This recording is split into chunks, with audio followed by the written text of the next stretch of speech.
Hello friends, तो थामा का ट्रेलर आ चुका है एंड मेरी ही तरह आप लोगों ने भी जब इस ट्रेलर को पहली बार देखा होगा या दूसरी बार भी जब देखा होगा तो आप लोगों को उतना मज़ा नहीं आया होगा एंड आप लोगों ने सोचा होगा कि यार ठीक है, उतना खास भी नहीं लग रहा।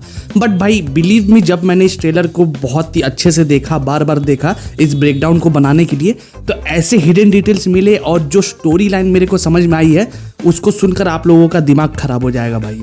क्योंकि भाई इस ट्रेलर के अंदर बहुत सारे ऐसे डिटेल्स और रेफरेंसेस दिए गए थे जिसको आप लोग बहुत बारीकी से देखोगे ना तभी समझ में आएगा। और यहाँ पे मैं उन्हीं डिटेल्स के बारे में बात करने वाला हूँ और साथ ही साथ क्या स्टोरी हो सकती है मूवी की वो भी मैं आप लोगों को इन डिटेल्स के साथ साथ बताता चला जाऊंगा। एंड भाई इसलिए यहाँ पे एक स्पॉइलर वार्निंग भी देना चाहूंगा क्योंकि लिटरली यहाँ पे हो सकता है कि मैं स्टोरी पूरी तरीके से खोल के रख दूं आप लोगों के सामने। तो इसलिए अगर स्टोरी जानने में इंटरेस्टेड हो तो इस वीडियो को पूरा जरूर देखना, एकदम एंड तक वीडियो को देखना, आप लोगों को बहुत मजा आएगा एंड हो सकता है कि कुछ थियरीज आप लोगों के दिमाग में भी आ जाए। तो चलो यार, अब बिना किसी देरी के इस ब्रेकडाउन को शुरू करते हैं। ओके, तो ट्रेलर की शुरुआत में हमें एक वॉइस ओवर सुनाई देता है जहां रश्मिका नवाजुद्दीन से कह रही होती है कि तुम एक बेताल हो और तुम्हें इंसानों की रक्षा करने के लिए बनाया गया है। बट यहाँ पे नवाजुद्दीन के प्लान्स थोड़े से डिफरेंट है। वो एक्चुअली में उनका खून पीना चाहता है इंसानों का ताकि वो खुद को और भी ज्यादा ताकतवर बना सके।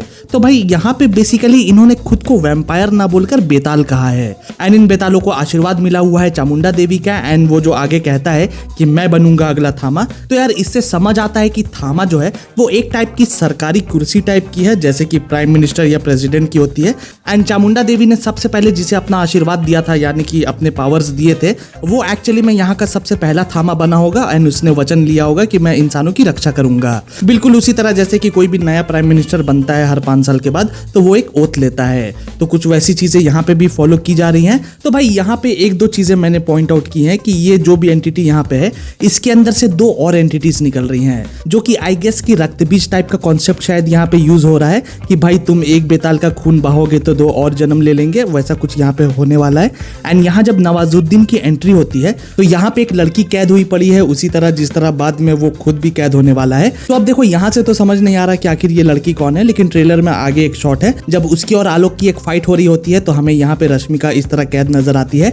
एंड जहां तक कपड़ों की बात है तो इन कपड़ों में रश्मिका आइटम डांस भी कर रही थी थोड़ी देर पहले, विच क्लियरली मींस कि उस गाने के फौरन बाद नवाजुद्दीन वहां पे आएगा, उसे उठाकर ले जाएगा, उसे कैद करेगा एंड देन आलोक उसे बचाने के लिए वहां वापस आएगा एंड फिर दोनों में यहाँ पे एक फाइट होगी जो हम यहाँ पे देख सकते हैं। एंड दोस्तों एक और चीज नोटिस करने वाली यहाँ पे ये है कि एक्चुअली में जब रश्मिका को यहाँ पे कैद किया गया तो यहाँ पे जो बाकी के बेताल्स थे वो नवाजुद्दीन के लिए चीयर कर रहे हैं, जिसका क्लियरली ये मतलब हो सकता है कि आलोक और रश्मिका को वो लोग भी एक थ्रेट ही समझते हैं। बट अब ऐसा क्यों है वो तो हमें मूवी देखने के बाद ही पता चलेगा।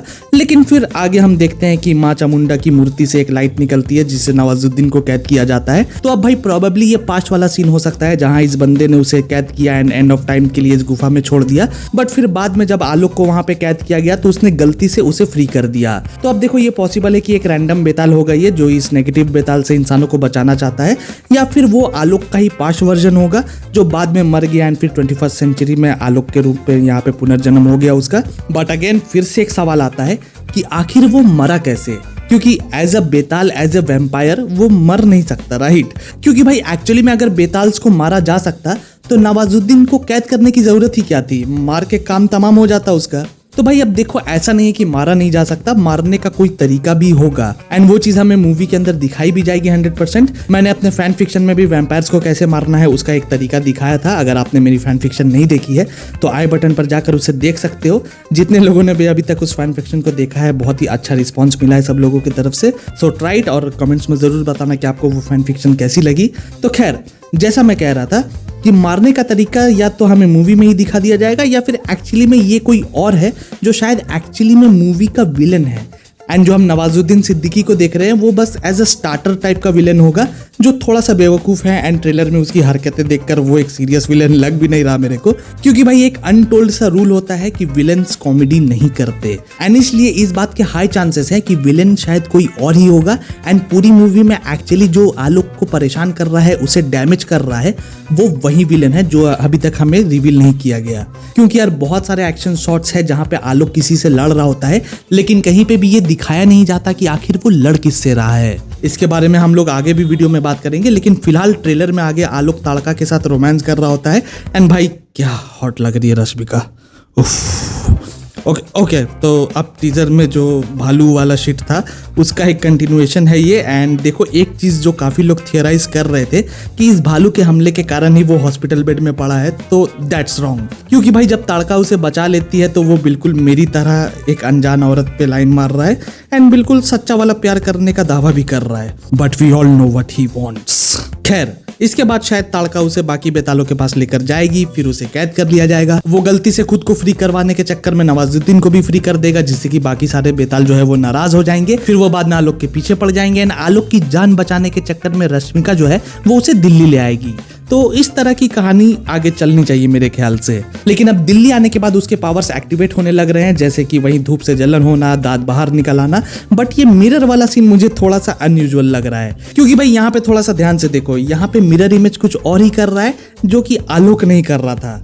अब हाँ, इसे थोड़ा कॉमेडिक वे में यहाँ ट्रेलर में दिखाया जरूर गया है, बट आई पर्सनली थिंक कि उसके अंदर एक अलग पर्सनैलिटी ने जन्म ले लिया है, जो कि एक्चुअली में तब बाहर आता होगा जब वो आना चाहता होगा। इसको आप स्पाइडरमैन का जो विलन है ग्रीन गॉब्लिन वैसा भी समझ सकते हो, मल्टीपल पर्सनैलिटीज वाली चीजें।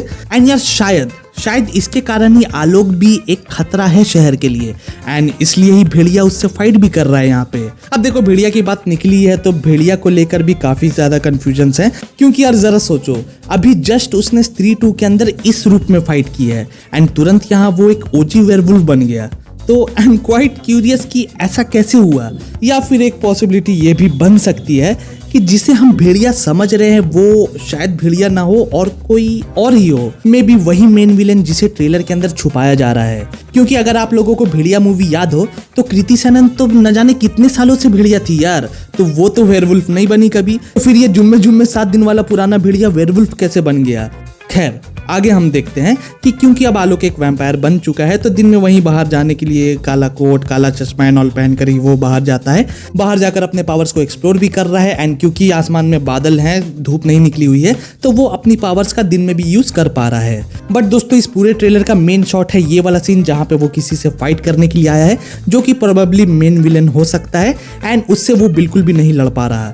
इसके टीजर ट्रेलर में हमने जो देखा था ना कि हॉस्पिटल में वो एडमिट है, तो माइट भी ये हालत जो हुई है उसकी वो इसी विलेन ने की है। अब ट्रेलर में आगे एक इंपॉर्टेंट डायलॉग भी है जहां पे ताड़का कहती है कि मुझे जाना ही होगा, नहीं तो तुम्हें भी खतरा हो सकता है। मुझे जाना ही होगा आलोक, मेरी वजह से तुम्हें भी खतरा हो सकता है।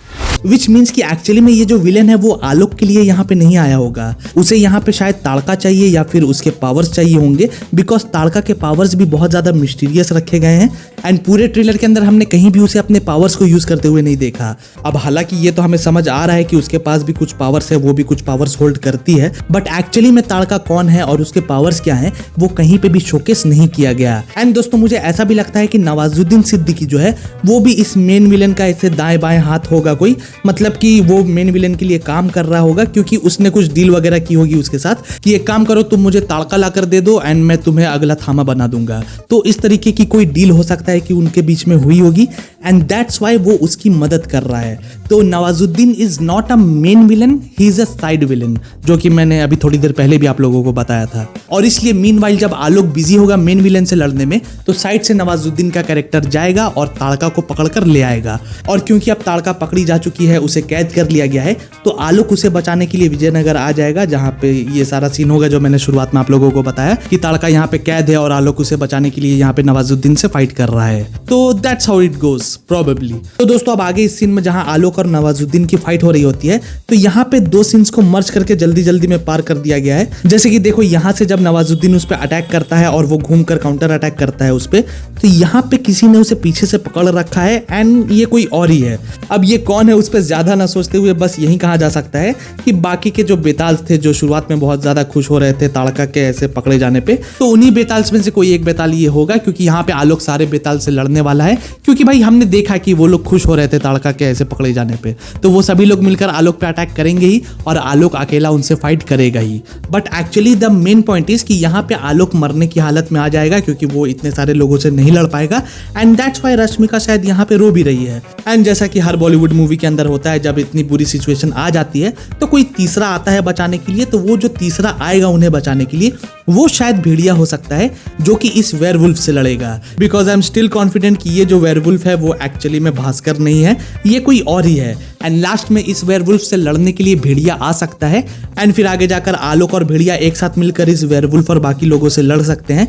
एंड दोस्तों अगर मेरी ये थियरी सही साबित होती है तो इस वेयरवुल्फ के कारण ही आगे जाकर भास्कर एक्चुअली में एक वेयरवुल्फ बन सकता है और भास्कर का भेड़िया से वेयरवुल्फ बनने तक का जो आर्क होगा वो फाइनली यहाँ पे जाकर कंप्लीट होगा, जो कि हम भेड़िया 2 के अंदर अच्छे से एक्सप्लोर कर सकते हैं। सो दैट्स इट गाइज, ये था थामा का फुल ट्रेलर ब्रेकडाउन और उसके हिडन डिटेल्स। अगर आपको ये वीडियो पसंद आई हो तो जाने से पहले वीडियो को लाइक और चैनल को सब्सक्राइब भी जरूर कर देना। तो चलो मिलते हैं अगले वीडियो में, तब तक के लिए गुड बाय, टेक केयर।